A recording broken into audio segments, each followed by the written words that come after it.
Senhor, que amor é este que tem nos resgatado da vossa vã maneira de viver, tem nos colocado em lugares celestial e a nossa vida tem sido mudada, Pai. Não andamos mais em direção ao mundo, nós estamos caminhando rumo à glória eterna. Quando um dia, ó Pai, nos encontraremos com o Senhor, nos encontraremos com os nossos irmãos de todas as eras que viveram por essa palavra, Pai. Ó Deus, hoje somos poucos, mas um dia, ó Deus, seremos em milhares e milhares, todos cantando: fui perdido, mas fui achado. Foi a graça do Senhor que nos redimiu, Pai. Fortaleça cada um de nós, que a graça do Senhor possa, ó Deus, operar na vida de todos os teus filhos, renovando cada dia mais o amor pelas coisas do Senhor. Receba nosso louvor e agora nos abençoe no momento, ó Deus, que meditaremos na Tua Palavra. Pois é em nome do Senhor Jesus Cristo que pedimos. Amém. Graças a Deus, que as bênçãos, as ricas bênçãos do Senhor Jesus Cristo seja com cada um. Eu quero ler com vocês Mateus capítulo 13, a partir do versículo 24, a parábola do trigo e do joio. Falamos ontem ali em Ronda Alta, e eu penso que será na mesma linha que estávamos conversando com os irmãos e os jovens há pouco. Mateus capítulo 13, versículo 24. Eu estou feliz de poder ver cada um de vocês aqui e contente também de ver a irmã Alice tocando, e continue trazendo o violão todos os domingos quando você vier. E a nossa prioridade para o ano que vem vai ser comprar um violão para a igreja aqui, para deixar, para você tocar, e o carrom ali para Barra Funda. E vamos, no decorrer, se Deus nos der vida, né, até o ano que vem, que já está aí, vamos comprar, vamos investir para as coisas de Deus e cada dia mais nos envolver com as coisas de Deus. Fico feliz em ver nosso povinho, alguns ali de Barra Funda, que vieram. Como é bom, né, nos reunir. E não esquecendo, né, que dia 20, 30, né? 31. 31 para dia 1º nós teremos a nossa vigília aqui em Sarandi dessa vez. Traga o seu hino especial e para cantar, e também, antes que eu esqueça, né, segurar vocês um pouquinho de pé, eu tinha falado que se pretendia que os nossos jovens irmãos que desejassem ensaiassem um hino hoje, que não foi possível, mas vamos conversando, irmão Ezequiel, e temos que dar uma boa passada. Eu quero ver aqueles que desejam, quer dizer, o nosso grupinho, né? Aqueles que desejam cantar uns hinos especial na nossa reunião, do dia 17, 18, 19, vocês conversem com o irmão Ezequiel, e aí vamos conciliar quando a irmã Dorcas puder estar, né, para nós ensaiar. Então, nós temos ainda 30 dias, 30 e poucos dias, né, para a reunião. Mas vamos ensaiar. Vocês concordam? Vamos cantar alguns hinos especiais em conjunto, né, aqueles que desejam, e também individual. Amém? Vamos ler então a escritura que citamos, que diz assim: propôs-lhe outra parábola, dizendo: o reino dos céus é semelhante ao homem que semeia boa semente no seu campo. Mas dormindo os homens, veio o seu inimigo e semeou joio no meio do trigo e retirou-se. E quando a erva cresceu e frutificou, apareceu também o joio. E os servos do pai de família, indo ter com ele, disseram-lhe: Senhor, não semeaste tu no teu campo a boa semente? Por que tem então o joio? E ele lhes disse: um inimigo é quem fez isso. E os seus servos lhe disseram: queres, pois, que vamos arrancá-lo? Porém ele lhes disse: não, para que ao colher o joio não arranqueis também o trigo com ele. Deixai crescer ambos juntos até a ceifa, e por ocasião da ceifa direi aos ceifeiros: colhei primeiro o joio e atai-o em molhos para queimar, mas o trigo ajuntai-o no meu celeiro. Oremos. Santo Deus, como somos felizes e agradecidos por estar na Tua presença, reunido com os Teus filhos. Seja conosco em tudo. Em nome do Senhor Jesus Cristo. Amém. Podeis assentar, irmãos. Eu quero meditar com vocês sobre essa parábola do joio e do trigo e o que isso representa, né? E quem são esses semeador? Quem é o pai de família que semeou a boa semente? Porém, depois veio o inimigo e semeou o joio. Vamos dizer, o inso, vamos dizer assim, o mal, a doença, a enfermidade, o pecado. Esse nós sabemos que é Satanás, que semeou o joio no meio do trigo que o nosso pai de família, nosso Deus, havia semeado trigo nesse mesmo campo. E aí nós vamos meditando e vamos vendo, irmãos, que desde o princípio essas duas sementes vêm crescendo paralelamente, né? Quer dizer, crescendo junto.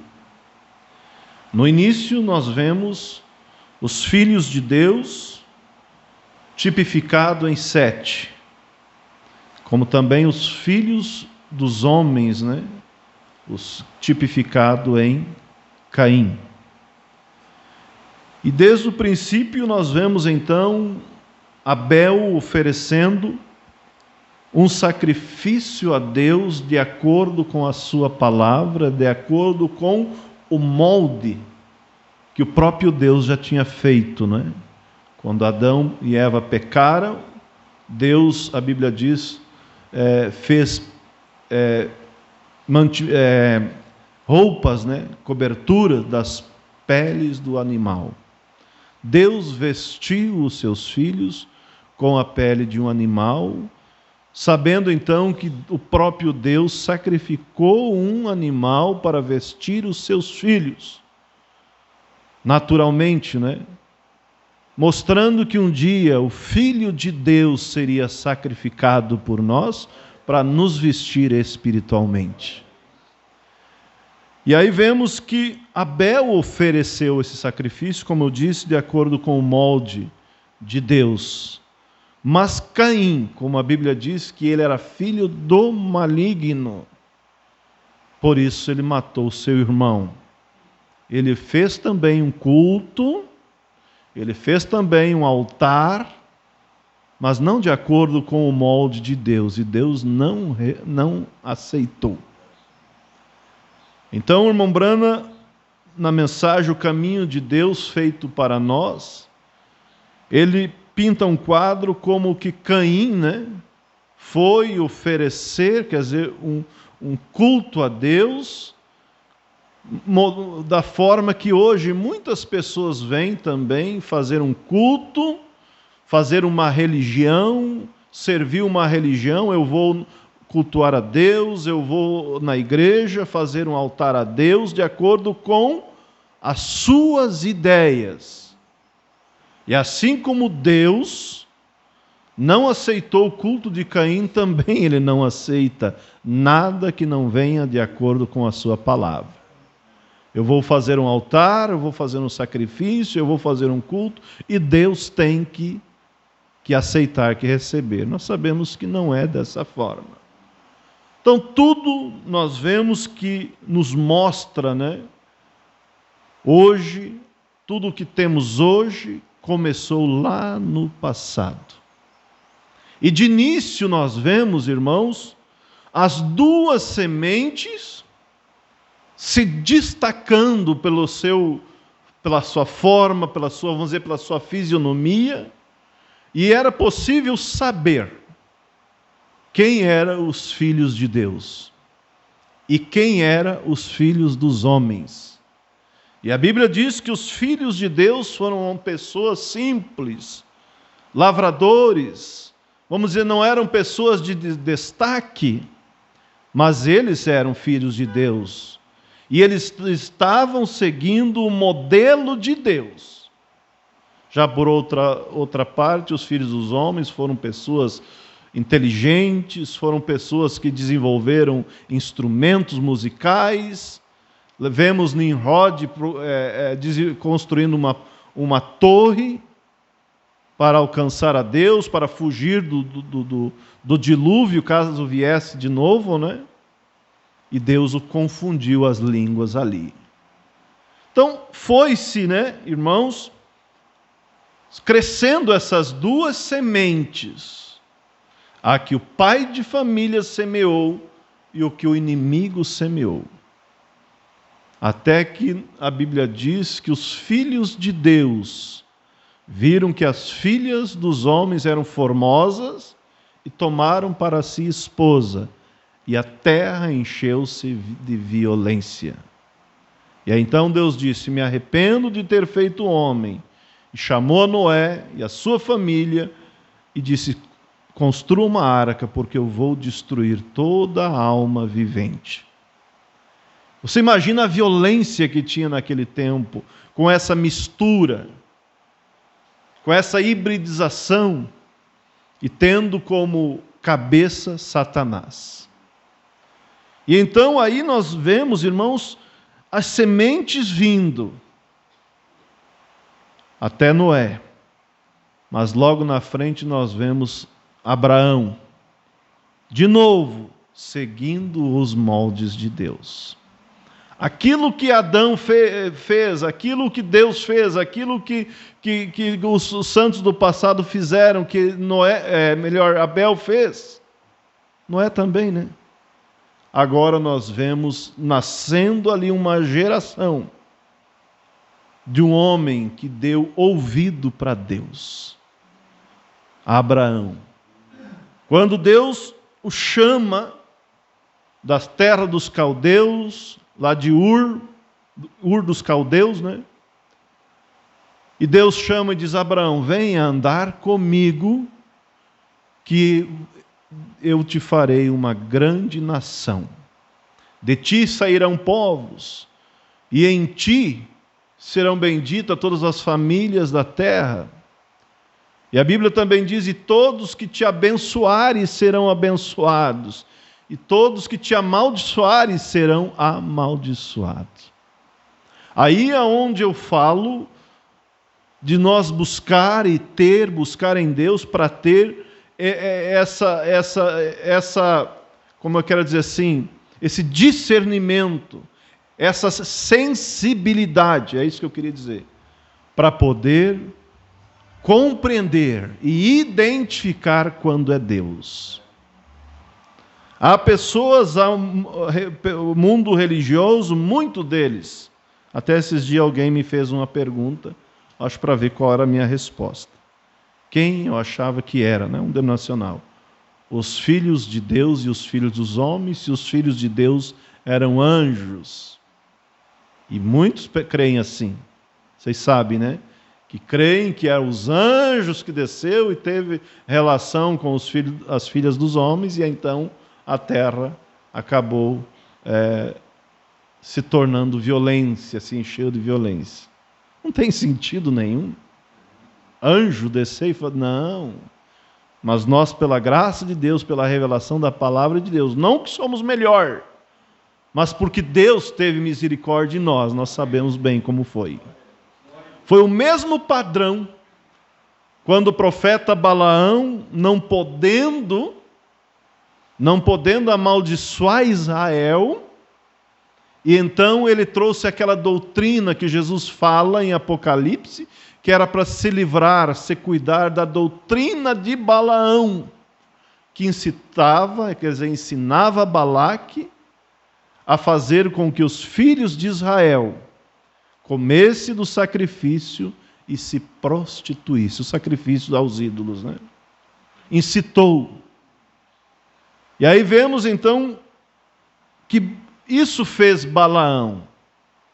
O mesmo padrão lá atrás, que os filhos de Deus, como disse, viram que as filhas dos homens eram formosas e tomaram para si mulheres. E então Balaão veio e pregou ali para eles, não, nós somos irmãos. E na verdade eles tinham um parentesco, não é?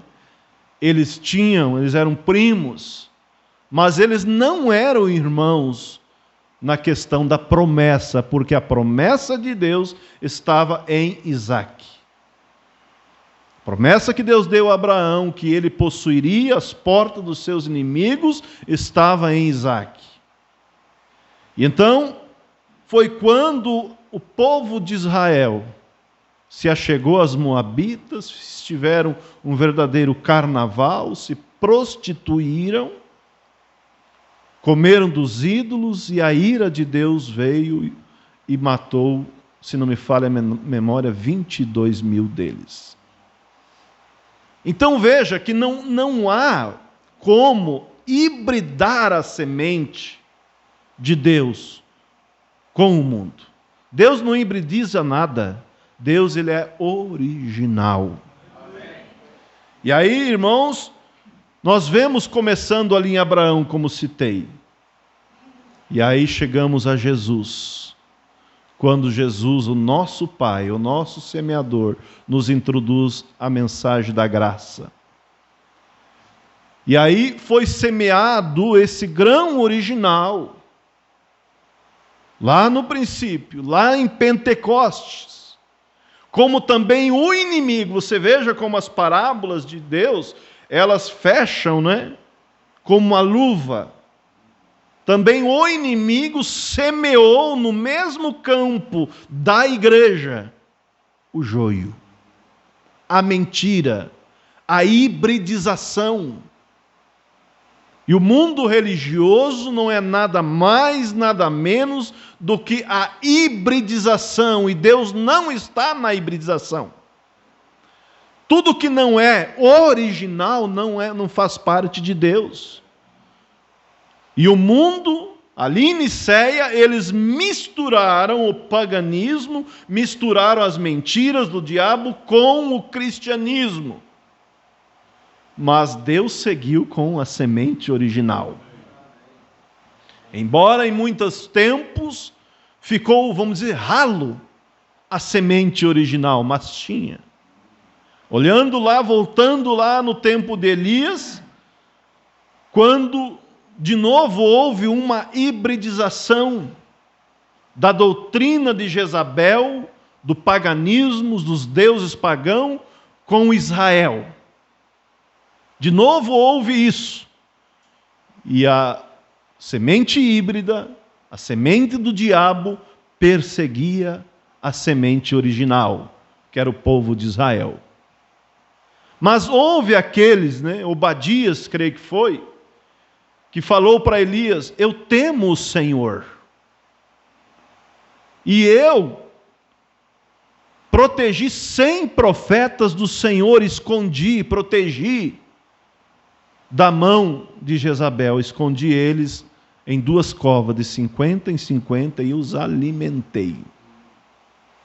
Embora Elias chegou a pensar, que ele estava sozinho, mas havia esses homens que haviam escapado, havia um Obadias, havia os homens que ele tinha escondido, que ele tinha protegido, havia um Eliseu em algum lugar, cuidando dos seus afazeres, havia um Micaías também em algum lugar, mas nesse ponto Elias disse: Senhor, mataram os teus profetas, e eu fiquei só, e ainda querem tirar a minha vida.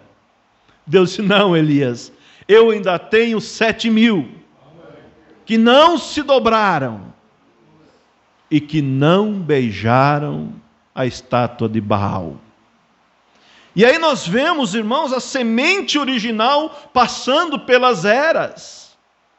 Uma semente, como eu disse, não hibridizada, não misturada com o pecado, não misturada com o sistema religioso que virou, na verdade, casas de associação, que virou algo que eles vão ali para ter uma confraternização, um clube.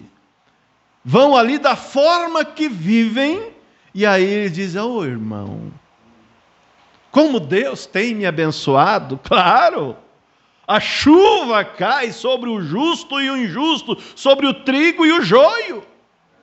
Eles têm sim, não é mentira que eles têm sido abençoados.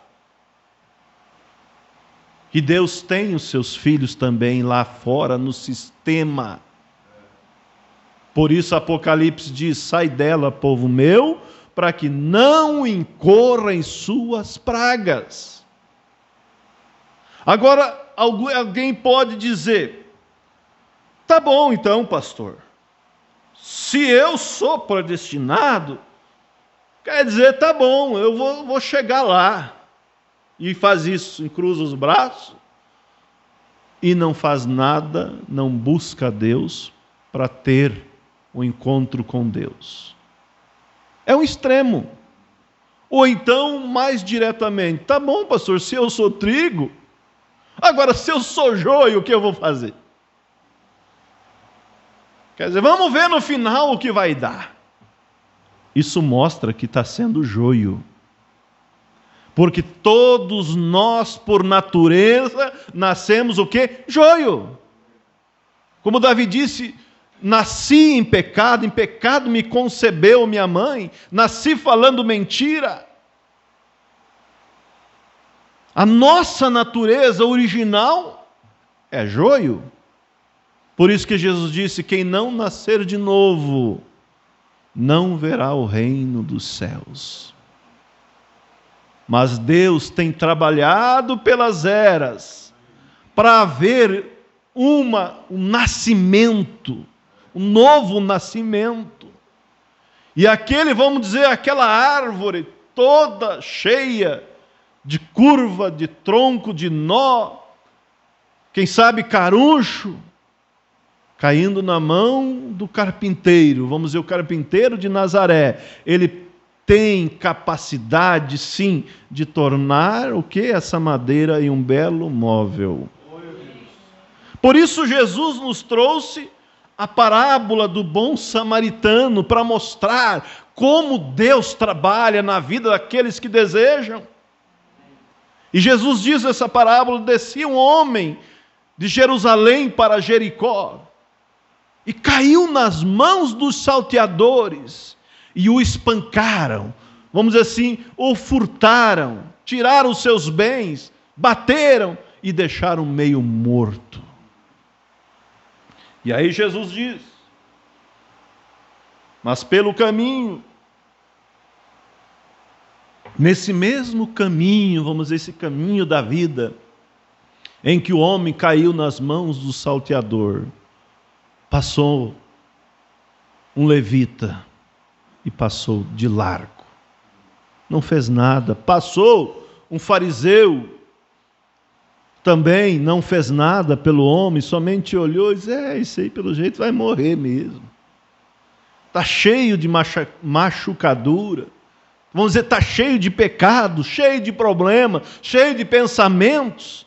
Esse aí não é eleito, para esse não tem jeito. Mas disse Jesus logo após esses dois: Após o levita, após o fariseu, descia o bom samaritano. Quem é o bom samaritano? O próprio Senhor Jesus Cristo, que encontrou comigo, que encontrou com você, naquela situação deplorável. Uns mais, uns menos. Uns nasceram sobre o Evangelho, tiveram mais facilidade para ter o conhecimento, outros vieram lá de fora, cheio de marca, mas veja como o Evangelho é sobrenatural. Quando você fala do Evangelho para as pessoas, a maioria não quer saber. A maioria tem já o seu Jesus, a maioria já tem a sua religião, mas o que é uma semente hibridizada. Mas quando a palavra de Deus cai, quer dizer, nesse trigo, nesse homem à beira do caminho, embora todo machucado, ele restaura. Quando o bom samaritano encontrou com os nossos pais lá atrás, o que seria deles? O que seria de nós? O que seria de vocês? Se não houvesse esse bom samaritano. Por isso Salomão diz uma coisa: crie teu filho no caminho que ele deve andar, e quando ele for mais velho não se apartará. E aí eu olho para vocês, olho para o irmão Ed, para o irmão Vladimir, para o irmão Lindomar, todos eles, irmão João. Agora, pensa um pouquinho. Se cada um de vocês estivesse lá no mundo, onde estariam os seus filhos? E aí eu não consigo entender. Eu não consigo entender.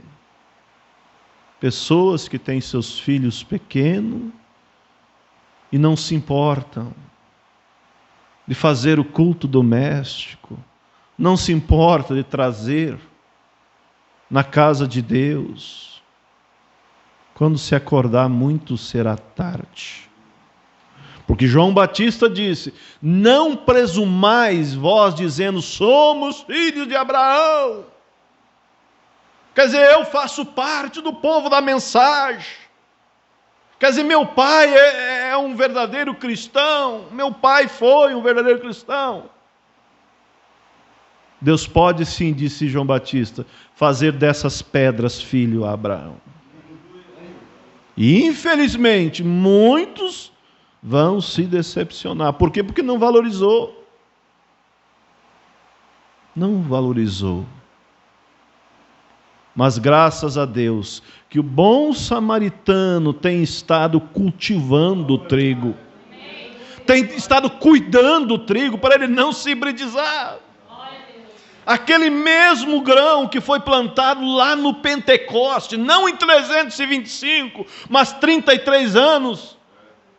Após a vida de Cristo, que ele tinha 33 anos quando ele começou a trabalhar. Esse mesmo grão que ele plantou e ele deixou os apóstolos plantando, deixou os apóstolos regando.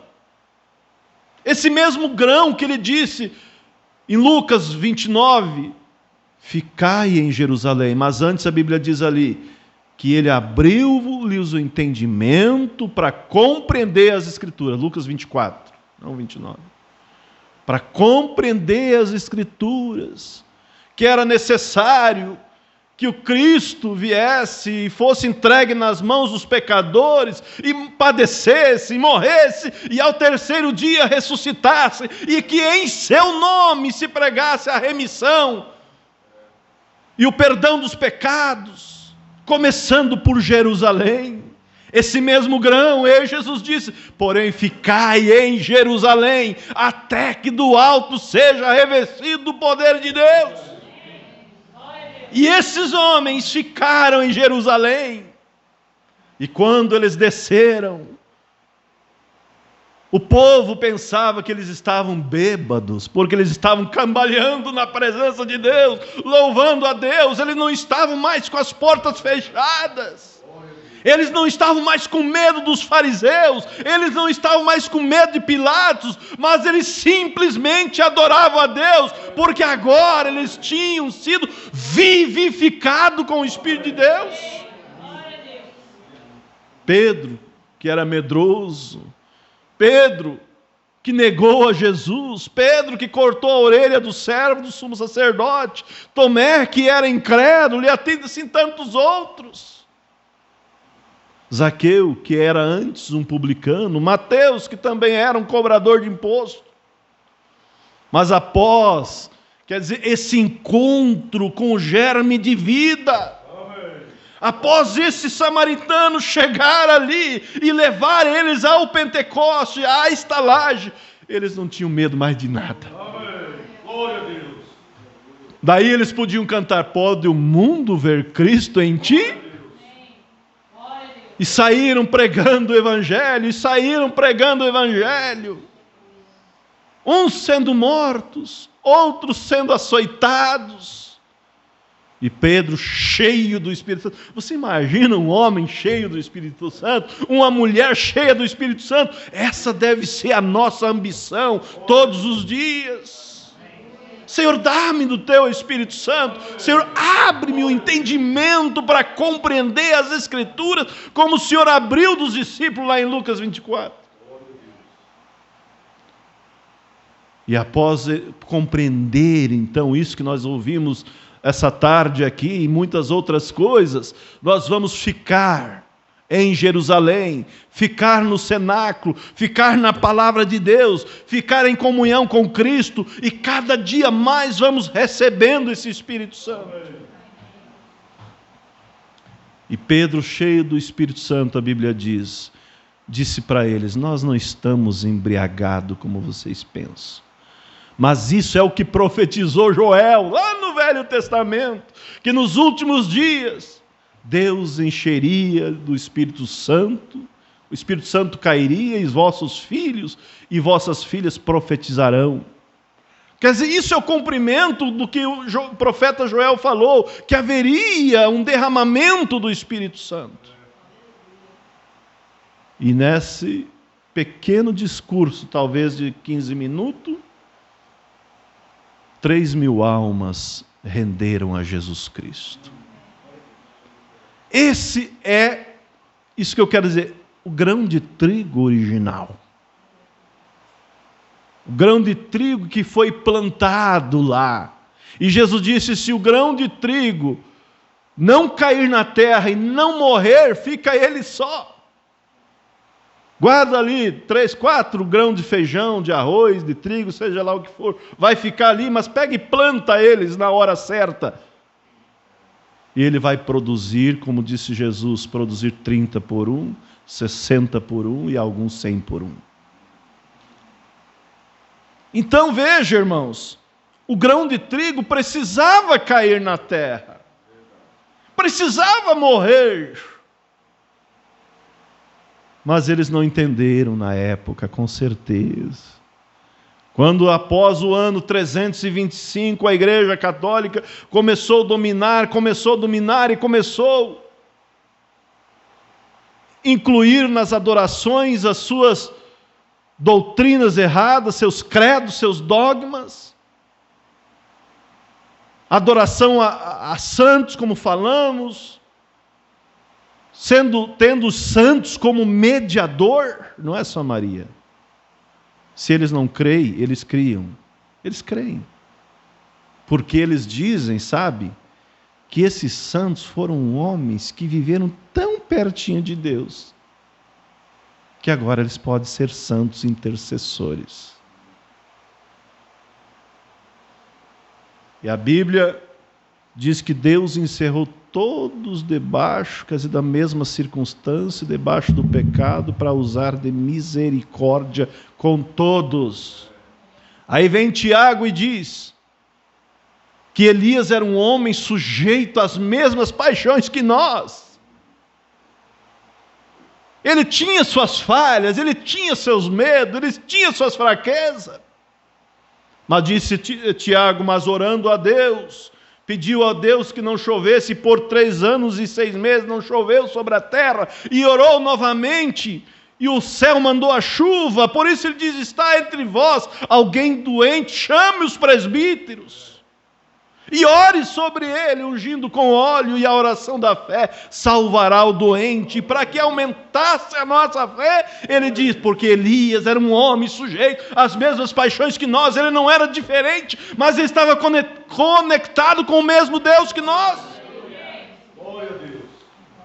Paulo não era diferente, Pedro não era diferente. Eles se tornaram diferentes após o encontro com Jesus Cristo, após o encontro com Jesus Cristo no Pentecoste. Paulo era o quê? Era um religioso, um fariseu, um egoísta, que achava que ele era o melhor ali. Eu sou santo, eu sou isso, eu sou aquilo. Quando morrer não vou fazer nem curva para ir para o céu. Estava totalmente enganado.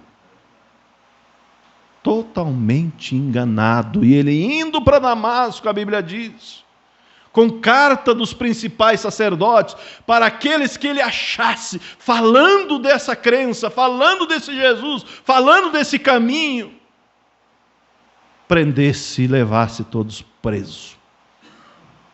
Estava indo, vamos dizer, todo jactancioso, pensando que era uma grande coisa para Deus, né? Mas ele estava sendo uma grande coisa na mão do diabo. Aí eu te pergunto, eles eram sujeitos às mesmas paixões que nós ou não eram? Mas quando ele teve aquele encontro com Jesus no caminho de Damasco, ali houve uma inversão de 90 graus. Ele foi e começou a voltar ao contrário agora, voltar ao contrário às suas seitas, os seus dogmas.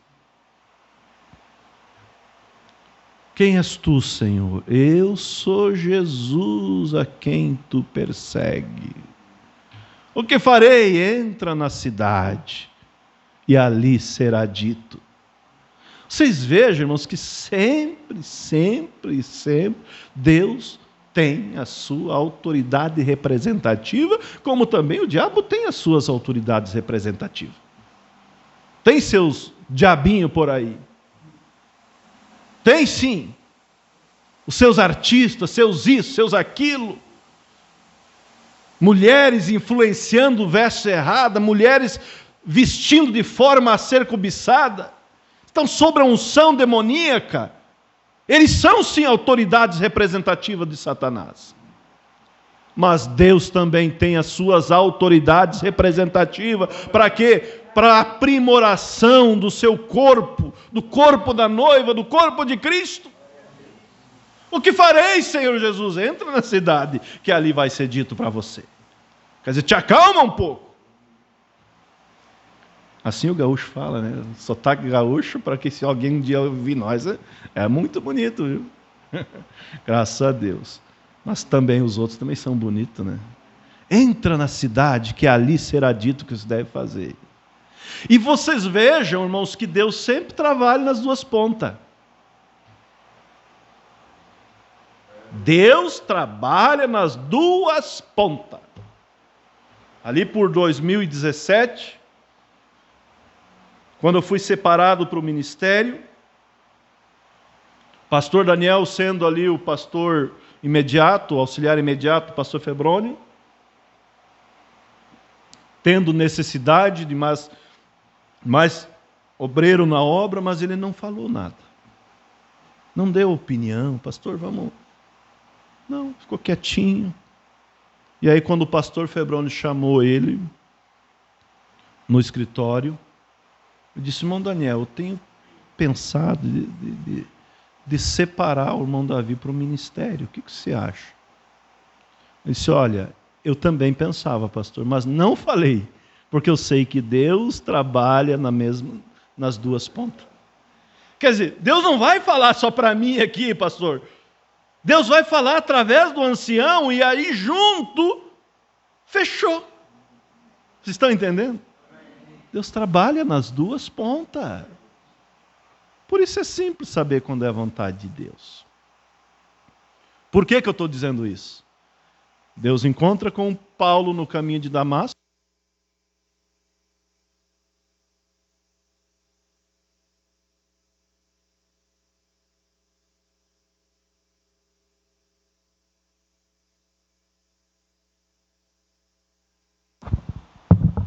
Então vamos recapitular. Deus encontra com Paulo no caminho de Damasco, o derrubo do cavalo, e aí ele pede o que deve fazer. Deus diz: entra na cidade, que ali será dito o que você tem que fazer. Aí de imediato Deus vai aonde? Na casa de Ananias, um dos apóstolos. Não Ananias e Safira, né? Não creio que seja o mesmo. De jeito nenhum. Mas de um outro Ananias. E disse: levanta-te, porque na casa de Judas, não de Judas o traidor, há um homem orando. Vai lá. O Saulo de Tarso está lá. Aí o próprio Ananias,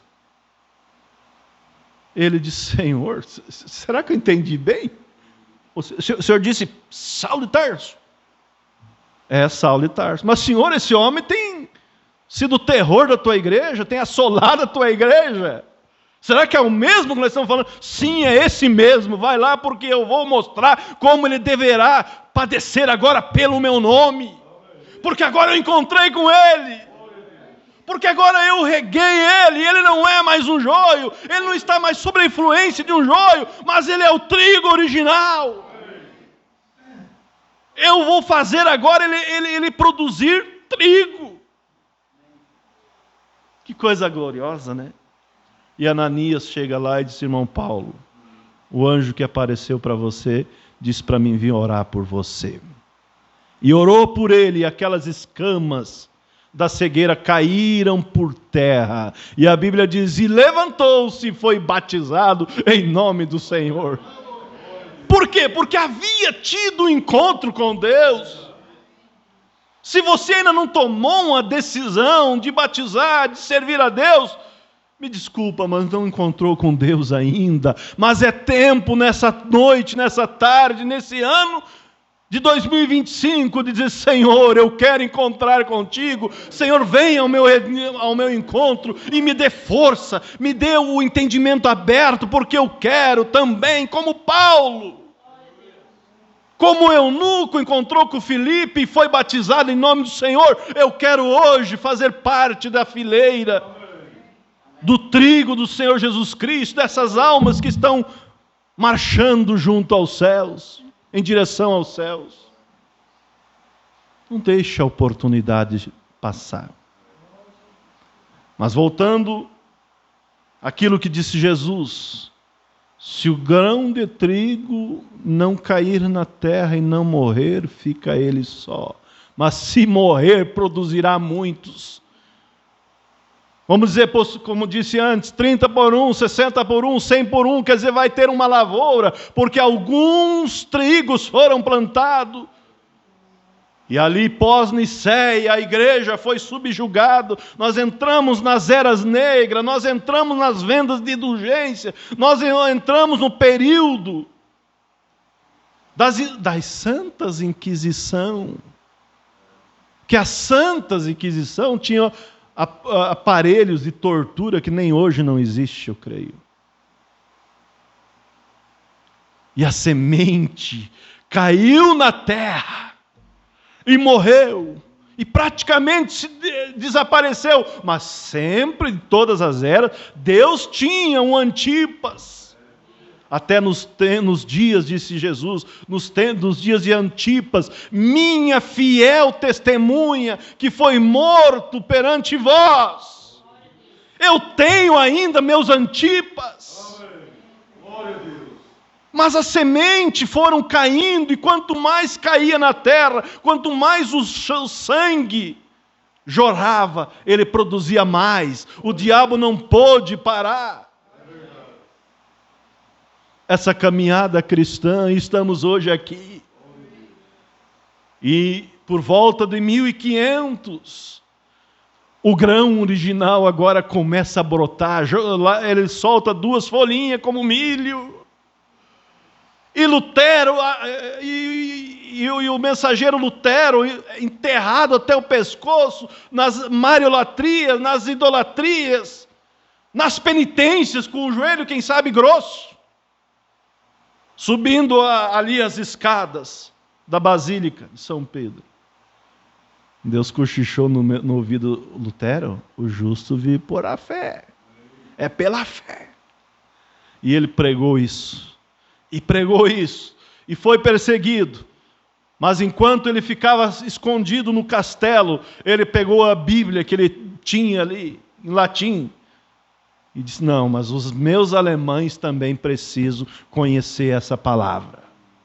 E ele traduziu, né, vocês sabem, na língua alemã, que era o idioma dele, e posteriormente ela foi traduzida até que chegou nos nossos dias. O grão original, de novo nascendo, brotando. E aí chega com John Wesley, agora ele já tem o caule. Chega nos pentecostais, agora já tem a palha. E chega nos dias da mensagem do sétimo anjo, já tem o grão. E o grão está amadurecendo, por isso que nós não temos grandes colheitas. Não temos muita coisa não, de vez em quando converte um aqui um ali, porque é tempo de amadurecimento do grão. Nós precisamos amadurecer, nós precisamos ser como os grãos original. Como Paulo, Silas, Pedro, Jesus Cristo, Antipas e tantos outros. E agora está chegando o tempo da colheita. Quando o joio será amassado, quer dizer, amarrado em feixe no concílio ecumênico, a união de igreja vai estar uma só, cada uma pregando os seus dogmas, mas vamos dizer assim, no mesmo espírito, na mesma doutrina, nas mesmas obras. O padre no púlpito do pastor, o pastor no púlpito dos padres, vocês vão ver muito disso ainda. Já começou. Mas você não é agradecido pelo bom samaritano ter te encontrado? E por você estar seguindo o molde antigo? Por isso que a Bíblia diz: não removeis os limites antigos deixados por seus pais.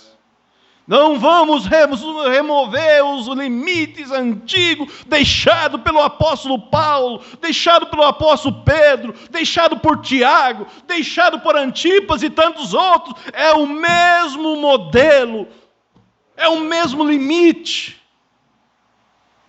que tem sido, vamos dizer assim, destacado na mensagem do sétimo anjo. É claro que nós vemos o diabo, assim como ele se infiltrou lá em Niceia, ele se infiltra em indivíduos que não têm um compromisso com Deus. Os escândalos, sabe quando vai parar? Quando nós forem embora. Não olhe para os barcos afundados, mas olhe para aqueles que estão seguindo direção a Deus. Ah, mas eu vou parar por causa disso, daquilo, por causa do escândalo. Gente, um dia eu falei para o irmão, se você ficar parado por causa dos escândalos, se você vivesse no dia de Jesus, você pararia também. Nos dias dos apóstolos, quer dizer, muito mais ainda. Nos dias de Jesus tinha um Judas, um crente manufaturado, que tinha uma aparência, eu penso que a aparência dele era da mais bonita. Tanto é que quando Jesus disse: um de vós vai me trair. Se o Judas tivesse uma vida meia suspeita, né? Ele tinha, mas ele tinha uma aparência. O Pedro dizia: Senhor José, é você, né? Tiago dizia: não te disse? Mateus dizia: bem que eu disse, que esse aí ia mostrar as unhas. Não. Pedro disse: Senhor, vamos dar uma olhada aqui no Judas. Pedro olhou, Tiago, João, o Tomé, tudo eles ali. Senhor, sou eu? 11 de Mateus, Senhor, sou eu? Aquele que mete a mão comigo no prato é esse. Lá foi o Judas velho e botou a mão. Vai, amigo, faz o que você tem que fazer de uma vez. Que eles não ficam te enrolando. Havia escândalo ali. E no tempo dos apóstolos? Você vê o Ananias e Safira. Tu vê o Alexandre Latoeiro. Tu vê a Bíblia diz que eles colocaram à prova aqueles que se diziam apóstolos e não são. Aqueles que se diziam judeu e não eram também. Tantos outros. Mas a igreja permaneceu firme, a coluna de fogo permaneceu firme, a palavra de Deus permaneceu firme, e o diabo pensou, acabei com tudo, acabou coisa nenhuma. Ali nascia um. Conta-se uma história, eu creio que é real, que o soldado que estava cuidando dos irmãos ali, e eles ficaram com a água até uma altura do corpo, né? Quando não aguentasse mais, eles caíam e morreriam. E aí tinha ali um irmão, vamos crer que ele se arrependeu depois, né? Quando estava, já quem sabe, trabalhando para cair, ele disse, eu nego. Se a questão é negar Jesus, eu nego, me tira daqui. Aí o soldado disse, então faz o seguinte, fica aqui no meu lugar que eu vou em teu lugar. Porque cada um que caía, ele via o Espírito sendo levado a Deus.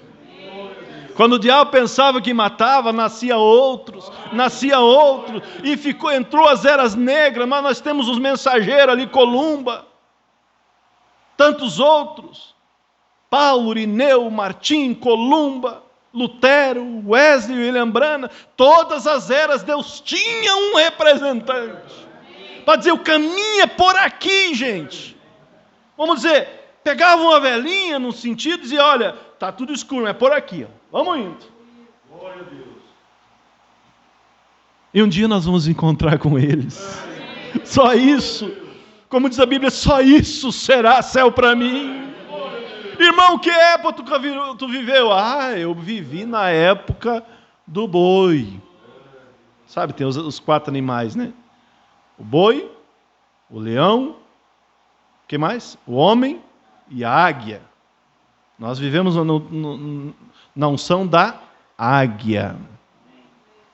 A unção do leão, lá no início, com o leão da tribo de Judá. O leão, né? Depois do leão vem o homem. Na unção do... Não, antes vem o boi. Sacrifício, melhor. Eu vivi no tempo da unção do boi. Quando nós trabalhávamos e morria por amor a Cristo. Se você viveu lá, irmão, como se conseguiu? Ele estava comigo. Ele estava comigo, embora estando debaixo da unção do boi. O animal que trabalha, é um animal de trabalho, como também de sacrifício. Ele trabalha para o seu dono, e depois ele morre para dar carne para o dono. E depois nós vimos na unção do homem. Quando? Em Lutero. A inteligência do homem deu uma rasteira no sistema católico. Wesley. E depois nós estamos na unção da águia. Que a águia consegue ver longe, a águia consegue ver semente da serpente, a águia consegue ver batismo em nome do Senhor Jesus Cristo, a águia consegue ver santa ceia com pão asmo, vinho puro, seguido do lava-pé, a águia consegue ver santidade nas vestes, que não é uso e costume. A unção da águia, mas a águia também, quando ela vê o perigo, ela voa.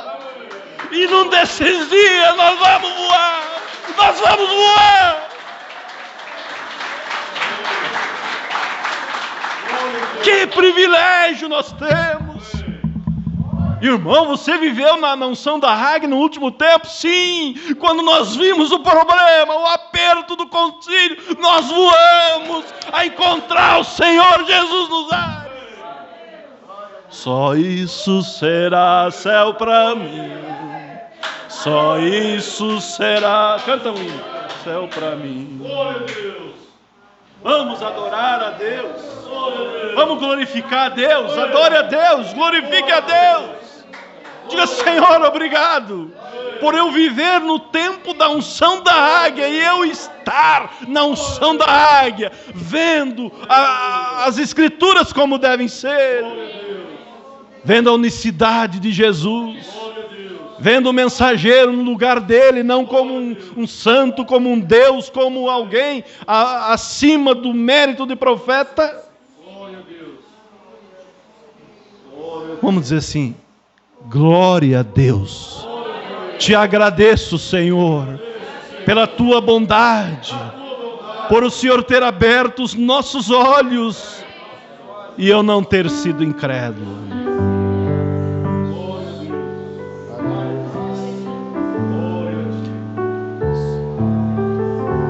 Acho que eu não sei como é Cristo. 156 binário.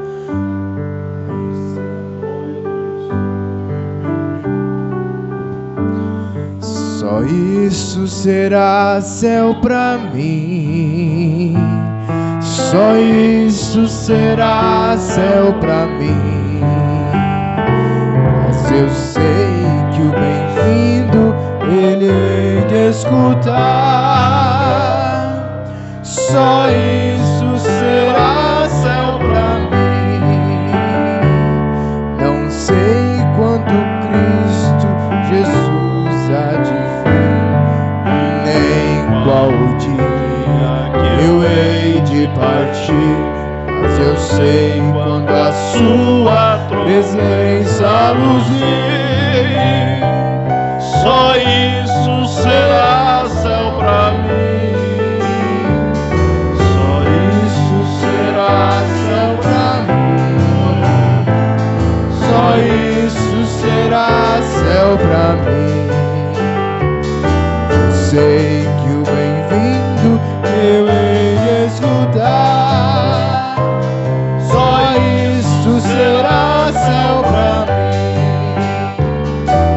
Canto dos anjos ainda não sei em que sinfonia eu lá ouvirei, mas eu sei que o falar de Jesus, o meu rei, será sinfonia pra mim. Será sinfonia pra mim. Será sinfonia pra mim. Mas eu sei que o falar de Jesus, o meu rei, será sinfonia pra mim. Não sei que morada Jesus dá e nem qual nome eu hei de ganhar, mas eu sei que o bem-vindo ele hei de escutar. Só isso será céu pra mim. Só isso será céu pra mim. Só isso será céu pra mim. Mas eu sei que o bem-vindo ele hei de escutar. Só isso será céu pra mim. Só isso será céu pra mim. Só isso será céu pra mim. Mas eu sei que o bem-vindo ele hei de escutar. Só isso será céu pra mim. Graças a Deus. Ainda de pé, vamos ler 1 Coríntios